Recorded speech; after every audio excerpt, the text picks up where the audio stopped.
A paz do Senhor Jesus a todos. Eu sou o pastor Ricardo Adir dos Santos e estou aqui para mais uma pré-aula da Escola Bíblica Dominical e hoje estaremos aqui trabalhando a lição de número 5, que tem por tema a missão da Igreja de Cristo. O texto áureo desta lição está baseado no livro de Atos dos Apóstolos, capítulo 2, versículo 42. E perseveravam na doutrina dos apóstolos, e na comunhão, e no partir do pão, e nas orações. A verdade prática diz assim: como o sal fora do saleiro cumpre a sua função de salgar, assim a igreja, quando adora e discipula, testemunha das insondáveis riquezas de Cristo. Para você acompanhar a leitura bíblica em classe, na sua casa, no seu lar, no momento que você estiver preparando a sua aula, está baseado no Evangelho de Marcos, capítulo de número 16, do versículo 14 ao 20, e Atos, capítulo de número 2, versículo 42 ao 47. Vamos para a introdução. Nesta lição, nós vamos estudar a missão da Igreja de Cristo. Veremos que a Igreja é chamada para proclamar a mensagem da cruz. Assim, ela cumpre a sua vocação de eleita quando participa da grande comissão deixada pelo seu fundador, Jesus Cristo. E como consequência dessa realidade, veremos que a Igreja é uma comunidade adoradora, de comunhão, e finalmente é uma comunidade que exerce um grande papel no presente século. Portanto, a Igreja de Cristo exerce uma grande missão neste mundo. A missão da Igreja de Cristo, em primeiro lugar, é proclamar a mensagem da cruz. Esta é a incumbência da igreja, este é o mandamento deixado por Jesus, é uma ordem. Ele disse, ide, lá em Mateus, capítulo 28, 19 a 20, ele disse, ide e fazei discípulos de todas as nações, batizando-os em nome do Pai, do Filho e do Espírito Santo, ensinando-os a guardar todas as coisas que eu tenho ordenado, e eis que estou convosco todos os dias até a consumação dos séculos. Cabe a mim e a você, como Igreja de Cristo, obedecer essa ordenança. E, consequentemente, a Igreja, proclamando a mensagem da cruz, vai gerar resultados, como aquele lá no dia de Pentecoste, quando Pedro se levanta, cumprindo já esse ídolo de Jesus, ele proclama, ele prega a mensagem cristocêntrica, e como resultado desta mensagem, quase 3.000 almas se rendem aos pés do Senhor Jesus. Junto com aqueles 120 que estavam aguardando a descida do Espírito Santo, inicia-se então agora uma comunidade dos salvos, a Igreja do Senhor Jesus, que se une, se junta pelo Espírito Santo de Deus com o propósito de adorá-lo e de comungar. E nesta comunhão ter a sensibilidade da necessidade dos que fazem parte desta igreja, desta comunidade, o corpo de Cristo, e partilhar, dividir o que tem e ajudar. Essa é a essência da Igreja de Cristo. Proclamação, adoração, comunhão, fraternidade e a ajuda ao próximo. Então, nós aqui introduzimos esta aula de número 5 e vamos agora para o tópico de número 1. Traz aqui a pregação e a instrução, proclamando as boas novas.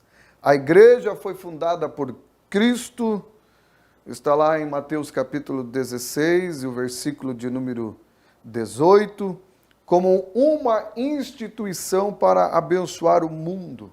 Essa é a missão exercida por meio da pregação do Evangelho.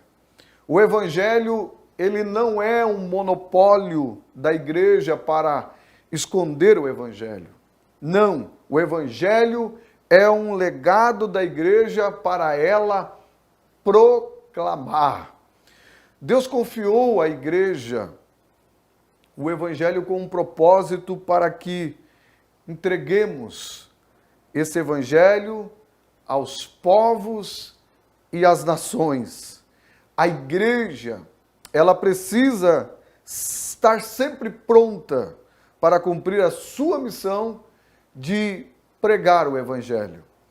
Paulo disse na sua epístola aos Romanos, no capítulo de número 1 e o verso 16, porque não me envergonho do Evangelho de Cristo, pois é o poder de Deus para a salvação de todo aquele que crê. A natureza do Evangelho é o poder de Deus.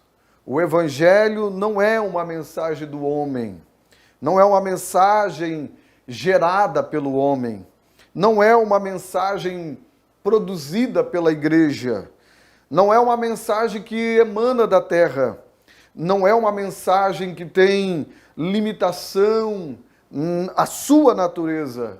O Evangelho, ele é o poder de Deus. O Evangelho, ele é poderoso para quebrar a dureza do coração mais endurecido. O Evangelho é o poder de Deus para a salvação. E essa missão da igreja é proclamar. Paulo diz aos crentes de Corinto, na primeira epístola aos Coríntios, capítulo 1 e versículo 21, aprove a Deus salvar os crentes pela loucura da pregação. Não há nenhuma outra mensagem em que as pessoas possam ser salvas, a não ser pelo Evangelho. E essa mensagem é a mensagem cristocêntrica, é a mensagem da cruz. E nós vamos agora ir para o subtópico 2, que tem como propósito o objetivo da pregação. Qual é o objetivo da pregação? O comentarista diz que outro termo usado com muita frequência no Novo Testamento para se referir à grande comissão da igreja é evangelizou. Esse verbo ocorre 54 vezes no Novo Testamento e o seu sentido é o de trazer as boas novas, pregar as boas novas. Estamos vendo hoje sendo pregado por aí um evangelho misturado com a ideologia política, procurando mudar a essência do evangelho, dizendo que conversão não é nada mais do que justiça social. E assim vem apresentando um evangelho que não se relaciona na vertical com Deus, mas na horizontal. Hoje nós temos a mistura de um evangelho com um pragmatismo, um evangelho de um cristianismo de mercado. Para alguns, o evangelho é um produto de lucro, mas a missão da Igreja de Cristo é apresentar o evangelho cristocêntrico, o evangelho baseado na morte de Jesus Cristo. A morte substitutiva de Cristo no Calvário é o ponto central do Evangelho. Sempre que a igreja perde de vista a centralidade da morte de Cristo, ela perde a essência do Evangelho. O que se vê muito hoje sendo proclamado é um Evangelho centrado no homem, e não na cruz. O Evangelho, ele não é antropocêntrico. O Evangelho, ele é cristocêntrico. Nós precisamos ficar firmes como igreja do Senhor Jesus para continuar pregando o Evangelho da cruz. O Evangelho que apresenta a redenção, que apresenta a justificação, que apresenta a regeneração, o Evangelho da esperança da glória. Nós, como igreja do Senhor Jesus, não podemos arredar o nosso pé nem 1 milímetro sequer deste compromisso de pregar o Evangelho cristocêntrico. Subtópico número 3. Discipulando os novos convertidos. Pregar e proclamar é levar a palavra de Deus aos que estão do lado de fora da igreja, enquanto discipular é instruir os que estão do lado de dentro. O discipulado, ele é um processo fundamental no crescimento da igreja. É um relacionamento comprometido e saudável com um discipulador. E esse processo, ele ocorre em várias etapas, desde a decisão, depois o acolhimento, a consolidação da fé, a integração à igreja, a instrução nas doutrinas básicas da fé, crescimento e maturidade, treinamento para o serviço e reprodução. É quando o discípulo estará apto para fazer outros discípulos e a manutenção constante da vida espiritual. O discipulado, ele é o caminho para o crescimento intencional, transformador e multiplicador para todos. Ele é eficaz com todas as faixas etárias: crianças, pré-adolescentes, adolescentes, jovens, adultos e idosos. O discipulado, na verdade, é uma caminhada. O discipulado, ele tem a sua essência, a característica de uma relação de ajuda. A igreja, como corpo de Cristo, ela é a mostra de que não é possível crescer espiritualmente sozinho. Todo crente, ele precisa de ajuda de outros que já caminharam com Cristo Jesus mais do que ele, especialmente em áreas que ele deseja crescer. Quando a pessoa ela aceita Jesus pela pregação do Evangelho, ela passa agora, acabou de passar pelo novo nascimento. E ela é agora um bebê espiritual. E assim como no nascimento biológico, a criança ela necessita de todos os cuidados da mãe, de carinho, de afeto, de alimentação, de vestimenta, ou seja, todo cuidado, porque se não houver esse cuidado, a criança, ela pode até nem sobreviver, como também pode não se desenvolver corretamente. Por isso, a mãe, ela tem já, por instinto materno, cuidar da criança que acabou de nascer. Assim, a igreja do Senhor Jesus, como comunidade, ela precisa entender essa responsabilidade de cuidar daqueles que aceitam a Jesus. Acompanhar ele já nos primeiros passos de fé. Quando ele aceita Jesus, tomar o nome, pegar o seu contato, seu endereço, fazer esse contato, oferecer uma visita, marcar e ir nesta visita, propor para ele uma caminhada através de um estudo bíblico da palavra de Deus. Ele vai observar o discipulador, como ele ora, como ele lê a palavra, como ele se comporta, como ele se compromete com as coisas de Deus. É na caminhada desse irmão em Cristo Jesus que já tem um tempo de fé, que já está num crescimento espiritual saudável, é que esse novo convertido, ele vai desenvolver a sua fé, ele vai ter o seu crescimento espiritual e vai estar sendo edificado pela palavra de Deus, não só por aquilo que esse discipulador transmite falando, mas também a forma como ele se comporta através do seu testemunho, da sua vida. Então, a missão da Igreja de Cristo inclui também o cuidado daqueles que aceitam a Jesus através do discipulado, do acompanhamento do novo convertido. Vamos para o tópico de número 2, adoração e edificação. O subtópico de número 1 diz uma comunidade adoradora. No contexto bíblico, a adoração significa dar glória que é devida somente a Deus. É tirar a atenção de nós mesmos para centrarmos unicamente no Senhor. A adoração tem a ver com o nosso serviço a Deus. Não é algo que se faz apenas no momento do culto público ou privativamente. Tem a ver com a nossa maneira de ser, agir e viver.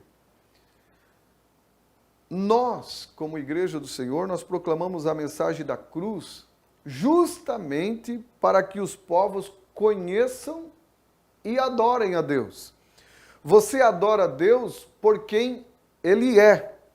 E é por isso que as pessoas elas precisam conhecer a Deus.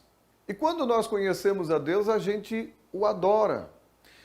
E você não pode adorar em quem você não conhece. Você não pode se deleitar com quem você não tem intimidade. A igreja, ela adora a Deus pela obra da criação, ela adora a Deus pela obra da providência, ela adora a Deus também pela obra da redenção. A igreja do Senhor Jesus é a comunidade que adora a Deus por aquilo que Ele é, por aquilo que Ele fez, por aquilo que Ele faz e por aquilo que Ele fará. Nós adoramos a Deus não somente quando nós nos reunimos na casa do Senhor, quando nós adoramos a Deus com hinos, com salmos, com cânticos, com hinos espirituais. Tudo isso também faz parte da adoração. Mas nós também adoramos a Deus, apresentamos um culto a Deus com a nossa vida. Paulo dizendo aos Romanos, no capítulo 12, versículo 1, ele diz: rogo-vos, pois, irmãos, pela compaixão de Deus, que apresenteis os vossos corpos em sacrifício vivo, santo, agradável a Deus, que é o vosso culto racional. Essa adoração, Paulo estava dizendo, eu imploro, quando ele diz eu rogo-vos, pois, pela compaixão de Deus, ele está dizendo, eu imploro que vocês olhem para aquilo que Deus fez por vós. O que é que Deus manifestou? Ou seja, o amor que Deus manifestou entregando o seu Filho como sacrifício lá na cruz do Calvário, o cordeiro imolado, o sangue que foi derramado, a carne que foi rasgada, a coroa de espinho que foi cravada na sua fronte, o que Cristo padeceu. Paulo está dizendo, eu imploro que vocês olhem para esse sacrifício. Eu imploro que vocês olhem para a compaixão de Deus, que agora vocês venham apresentar, para que apresenteis o vosso corpo em sacrifício vivo, santo e agradável a Deus, que é o vosso culto racional. O que Paulo estava querendo dizer para nós? Não há como nós pagarmos o que Cristo fez por nós. É impossível que nós venhamos pagar o que Cristo fez por nós. A dívida ela é impagável. Mas, naturalmente, nós desejamos retribuir esse favor de Deus. E a única maneira que nós podemos manifestar a nossa gratidão por aquilo que Jesus fez por nós na cruz do Calvário é a obediência. É através da obediência. E por isso Paulo está dizendo, rogo-vos pela compaixão de Deus que apresenteis o vosso corpo em sacrifício vivo, santo e agradável a Deus, que é o vosso culto racional. Então, eu sou convocado a adorar a Deus com as minhas mãos. Eu sou convocado a adorar a Deus com os meus lábios. Eu sou convocado a adorar a Deus com os meus olhos, com os meus ouvidos, com os meus pés. A minha atitude de adorador não é somente quando eu me encontro no culto para adorar a Deus, mas eu como igreja, eu sou convocado a adorar a Deus 24 horas por dia, apresentando o meu corpo em sacrifício vivo, santo e agradável a Deus, que é o nosso culto racional. Adoramos a Deus também através do nosso corpo. Subtópico número 2 do tópico 2. Uma comunidade edificadora. A igreja é uma comunidade proclamadora, adoradora e edificadora. A palavra grega oikodomé, traduzida como edificar, é usada no seu sentido literal de construir um edifício e, metaforicamente, no sentido de crescimento espiritual. A igreja ela é uma comunidade edificadora. E como comunidade edificadora, nós podemos dizer que a igreja ela é uma família. Nós somos irmãos. E numa família, você ama não porque todos são perfeitos, mas apesar das nossas limitações e dos nossos defeitos, nós amamos nossos irmãos. Nós somos edificados mutuamente porque a igreja, ela é presidida pelo Espírito Santo de Deus. Como igreja, nós nascemos no Espírito, nós somos guiados pelo Espírito, andamos no Espírito, nós produzimos o fruto do Espírito e nós vivemos no Espírito. Assim, nós, como igreja do Senhor, nos tornamos uma comunidade edificadora. E como igreja edificadora, carregamos as cargas um dos outros. Nós somos sensíveis e nos compadecemos e ajudamos aquele que cai na caminhada. Muitas vezes tropeçamos, caímos. A Bíblia diz que se um cair, o outro levanta. E nós precisamos, como igreja do Senhor, como igreja edificadora, ter essa sensibilidade de ajudar quem cai. Edificamos-nos também através dos dons que o Espírito Santo distribui à igreja com o propósito da edificação e o crescimento mútuo. Muitas vezes nos reunimos, viemos à casa do Senhor, cansados, a nossa vontade nem era estar naquele culto. Mas, quando chegamos, de repente, através do louvor de um irmão nosso, somos edificados, somos restaurados, somos fortalecidos, através de uma mensagem pregada, através de um irmão que Deus deu a ele o dom da palavra, somos impactados e somos renovados e somos atraídos pela presença do Senhor e voltamos para a nossa casa com o nosso coração alegre, fomos edificados. O pregador também, quando vê a forma como eu recepciono a palavra, como eu adoro, como eu glorifico ao Senhor enquanto Ele ministra, também está o edificando.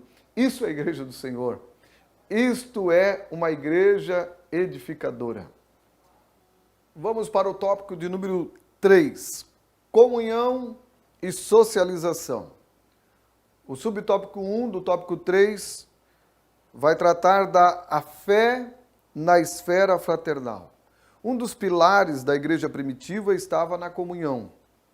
A palavra grega koinonia, traduzida aqui como comunhão, ocorre 19 vezes no Novo Testamento.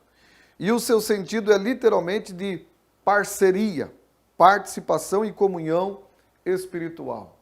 Uma igreja saudável é aquela igreja em que os crentes não têm pressa de ir embora quando se dá o amém. Há uma alegria, há um prazer de estar juntos, em comunhão, em unidade, através do relacionamento, através do diálogo, através da participação das suas necessidades, do compartilhamento das suas necessidades, sejam elas espirituais, sejam elas físicas, sejam elas emocionais. Isso traz saúde para a igreja, torna a igreja saudável, uma igreja que tem comunhão, que os crentes têm prazer de estar juntos. Isso é igreja. Igreja onde os irmãos, eles compartilham as suas necessidades, não só as suas necessidades, mas também as suas alegrias. E isso faz com que a igreja seja uma unidade gerada pelo Espírito Santo de Deus, que afasta a competição, que afasta o espírito faccioso. É uma igreja que a alegria em estar juntos, e não só alegria em estar juntos, mas viver aquilo que Paulo disse, alegrar com os que se alegram e chorar com os que choram. No dia mau, chorar junto com os que choram, mas no dia da conquista, no dia de receber a bênção, se alegrar com aquele que está recebendo a bênção, isso promove comunhão, promove unidade, e isso faz com que a igreja do Senhor seja uma comunidade que vive em comunhão. O comentarista diz que onde não há comunhão entre os crentes, também não há igreja solidamente edificada. Não há, portanto, igreja onde seus membros vivem isolados e não mantêm comunhão uns com os outros. É muito triste quando uma igreja, o culto acaba e não se vê mais ninguém. Todos saíram rapidamente e foram para as suas casas. A igreja saudável, os crentes não têm pressa de ir embora. Eles têm prazer de sentar, conversar. Ainda que o recepcionista fique meio chateado que tem que esperar para fechar a igreja. Mas precisamos olhar essa identidade da igreja saudável, a comunhão. Quando os crentes procuram caminhar juntos, estar juntos e viver na alegria do Espírito Santo, compartilhando das suas necessidades. Subtópico 2 do tópico 3, unidade e fraternidade. A igreja do Novo Testamento se expressa por meio da unidade e fraternidade entre seus membros. Jesus orou pela união fraterna de seus discípulos. Um dos grandes males da igreja odierna está justamente na quebra da comunhão cristã, o que tem provocado grande fragmentação no corpo de Cristo. Devemos, portanto, nos esforçar por manter a comunhão cristã em nossas igrejas locais. O que leva uma igreja a quebrar esta unidade é quando nós deixamos de glorificar a Deus e buscar a nossa própria glória. É quando nós procuramos ter a primazia. Igrejas onde os crentes eles disputam para ter a primazia, isso leva à quebra da unidade. Gera espírito faccioso no meio da igreja. É o que a igreja de Corinto vivia. Paulo, escrevendo aos Coríntios, na sua primeira carta, ele denuncia que naquela igreja tinha um grupo que era de Paulo, outro grupo era de Apolo, outro grupo era de Cefas e o outro grupo era de Cristo, ou seja, era uma igreja partidária que se dividia através desse espírito faccioso que trazia este malefício para a igreja, quebrando a unidade. Mas a vontade do Senhor Jesus, o desejo de Cristo é que a sua igreja seja unida, entrelaçada pelo amor de Cristo. E para que a igreja viva essa unidade e essa fraternidade, ela precisa olhar para Jesus, dirigir toda a glória para o Senhor Jesus. Ele deve ser o centro do culto, ele deve ser o centro da comunidade, ele deve ser o centro da vida de cada irmão. E quando a igreja ela dirige a glória para Cristo, ela está pavimentando uma estrada aonde os crentes vão caminhar unidos. Subtópico 3 do tópico 3. A fé na esfera social. A fé cristã também precisa ser expressa na esfera pública. Ela tem o seu lado social. Se por um lado o substantivo grego koinonia significa comunhão, por outro lado o verbo grego koinoneu possui também o sentido de ajuda contributiva e partilha. É usado por Paulo com esse sentido em Romanos 12, 13. O sentido nesse texto é o de socorrer os mais pobres em suas necessidades. A igreja do Senhor Jesus, ela tem na sua essência o amor ao próximo. Primeiro, o seu relacionamento na vertical. Amor a Deus. Amarás o Senhor teu Deus de todo o teu coração, de toda a tua alma, de todo o teu entendimento. Disse Jesus, e amarás o teu próximo como a ti mesmo. Então, meu relacionamento, em primeiro lugar, vertical, relacionamento com Deus. Segundo, o meu relacionamento comigo mesmo. E o meu relacionamento com o próximo. Eu seguindo este mandamento do Senhor, isso vai me levar à sensibilidade da necessidade do meu irmão. Como igreja, eu preciso observar o meu irmão que está ao meu lado, o meu irmão que está na minha vanguarda, na minha retaguarda. Eu preciso observar as suas necessidades, como ele tem se juntado a nós, observar como ele se apresenta. Muitas vezes notamos, através do semblante do nosso irmão, que ele não está bem. E muitas vezes esse não estar bem é uma necessidade espiritual. Pode também ser uma necessidade emocional. Mas muitas vezes é uma necessidade material. Muitas vezes é aquele irmão que não conseguiu pagar as contas do mês por um acidente, alguma coisa que não estava programado. E isso traz angústia para a sua alma, para o seu coração. E nós, como igreja, precisamos perceber essas necessidades, ser sensíveis a essas necessidades, se aproximar deste irmão. E isso liga uma coisa com a outra. Estávamos falando de unidade da igreja do Senhor, estávamos falando também da comunhão. E comunhão é estar juntos. Quando se caminha junto, se observa mais, se aprecia mais e se nota com mais rapidez a necessidade do nosso irmão. E quando nós notamos, tendo o amor de Cristo no nosso coração, a gente não fica só observando e sentindo dó deste irmão. Não, nós vamos para a ação. Quando Jesus ele foi para um lugar deserto com os discípulos para descansar, a Bíblia diz que quando eles chegaram lá, a multidão já estava lá. E diz a Bíblia que Jesus, olhando para aquela gente, ele sentiu íntima compaixão. Ou seja, Jesus se colocou no sofrimento daquelas pessoas. Ele percebeu no semblante daquela gente as suas necessidades, que não eram só espirituais e nem emocionais, mas eram também necessidades físicas. No final do dia, os discípulos perceberam que aquela gente estava ali e não tinham comida. E eles proporam para Jesus despedir a multidão.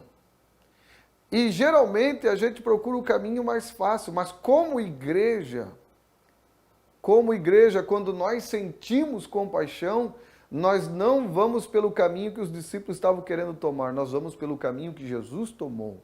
Jesus foi para a ação. Jesus disse, dá-lhes voz de comer. Aí os discípulos olharam que eles não tinham recurso. Mas quem é o dono da obra? É Cristo. Quando você dá o passo de partilhar o que você tem, jamais o dono da obra vai deixar faltar alguma coisa para nós. É incrível e maravilhoso a forma como Deus age na vida daqueles que partilham o que tem, repartem o que tem. Tinha lá um menino com 5 pães e 2 peixinhos. Era o que ele tinha, mas ele estava decidido a partilhar. Parecia nada para aquela multidão. Mas na mão de Jesus, toda aquela multidão foi alimentada. mesmo que nós não tenhamos muitos recursos, e geralmente quem partilha é quem tem pouco recurso. Como igreja do Senhor, nós precisamos partilhar, repartir o que temos. Isso nos identifica como igreja de Cristo, que se parece com o seu Senhor. Nesta aula, com o tema A Missão da Igreja de Cristo, nós precisamos ter a sensibilidade de repartir com aquilo que o Senhor já nos abençoou. São tantas bênçãos que o Senhor tem derramado sobre nós. E como igreja do Senhor Jesus, nós precisamos entender que nós precisamos agir na esfera social. Não somente ficar no discurso, mas ir para a ação. E assim estaremos glorificando o nome do Senhor Jesus aqui nessa terra. A conclusão. Vimos que a Igreja de Cristo tem uma grande missão aqui na terra.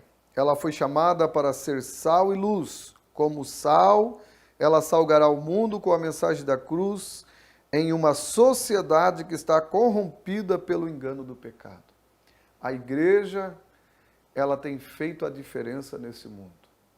E quem é a igreja? Eu e você. Nós somos a igreja do Senhor Jesus.